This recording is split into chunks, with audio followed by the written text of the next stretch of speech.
अगर आप छोटी सफलता चाहते हैं तो आप शॉर्टकट अपना सकते हैं, लेकिन अगर आपको बड़ी सफलता चाहिए ना तो आपको धैर्य रखना ही पड़ेगा। मैं हूं भावना और चलिए आज कुछ नया सुनते हैं। सुनाती हूँ आपको एक मोहन नाम के व्यक्ति की कहानी।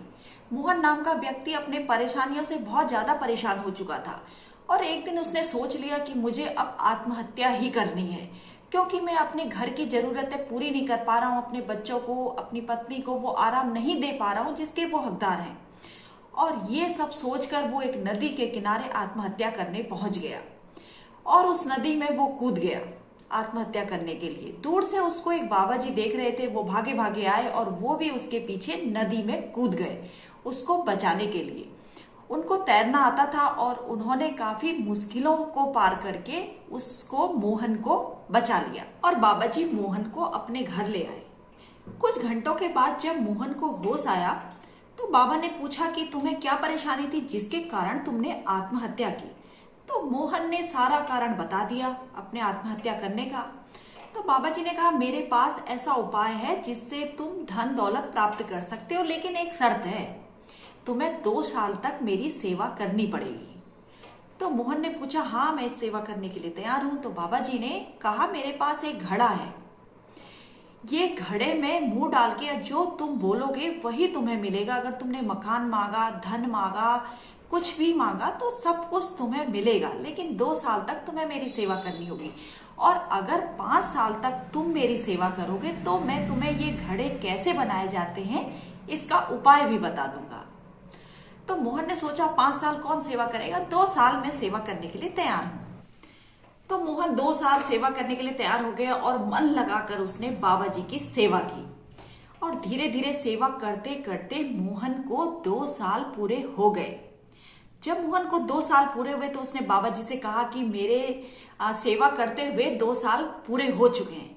तो बाबा जी उस घड़े को लेके आए और उसको सौंप दिया। लेकिन बाबा जी ने उससे कहा, अगर ये घड़ा गलती से टूट गया तो जो भी चीजें तुमने इससे पाई हैं वो तुरंत ही सारी चीजें खत्म हो जाएंगी।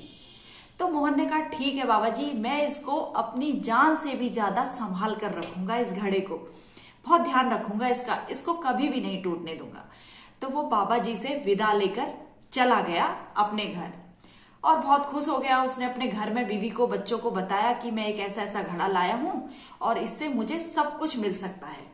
उस घड़े की मदद से उसने आलीशान बंगला, सारे ऐशो आराम की चीजें सारी घर में रख ली थी और उसके पास बहुत ही ज्यादा पैसा हो चुका था। और उसी पैसों के कारण उसमें कुछ गंदी आदतें लग चुकी थी। वो नशा करने लगा था और इतना नशा करने लगा था कि उसे पता ही नहीं चल रहा था कि वो क्या कर रहा है। इसी नशे में एक दिन उसने गुस्से में उस घड़े को फेंक दिया और वो घड़ा टूट गया। जब वो घड़ा टूटा तो वो सारे बंगला, जो भी घर के सामान थे, तुरंत नष्ट हो गए और वो सब देखकर उसका नशा भी तुरंत खत्म हो गया। तो वो फिर सोचने लगा कि काश अगर मैंने वो घड़े बनाने की विधि बाबा जी से प्राप्त कर ली होती ना तो आज मुझे इतना नुकसान नहीं होता, फिर से दूसरा घड़ा बना लेता।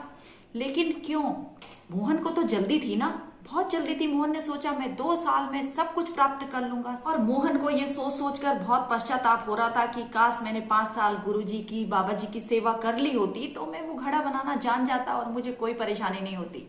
तो उसने शॉर्टकट तरीका अपनाया। जैसे सारी कहानियां सुनने के बाद लास्ट में शिक्षा मिलती है ना, तो इस कहानी से हमें ये शिक्षा मिलती है कि कभी भी किसी भी काम को करने के लिए हमें शॉर्टकट नहीं अपनाना चाहिए। लोग कह रहे हैं तो कहने दीजिए, आपको जो मेहनत करनी है वो लगातार लंबे समय तक करिए और आप जरूर सफल होंगे। आप मोहन की तरह ना शॉर्टकट विधि अपनाएं, ना जीवन को खत्म करने की विधि अपनाएं। आप लंबी मेहनत करके सफल होके एक ऐसा इंसान बन के दिखाएं जो दुनिया बनना चाहे आपके जैसा। तो इसी कहानी के साथ मैं आपसे विदा लेती हूँ। अगली कहानी के साथ फिर मैं आपके सामने आऊंगी। तब तक के लिए बाय बाय।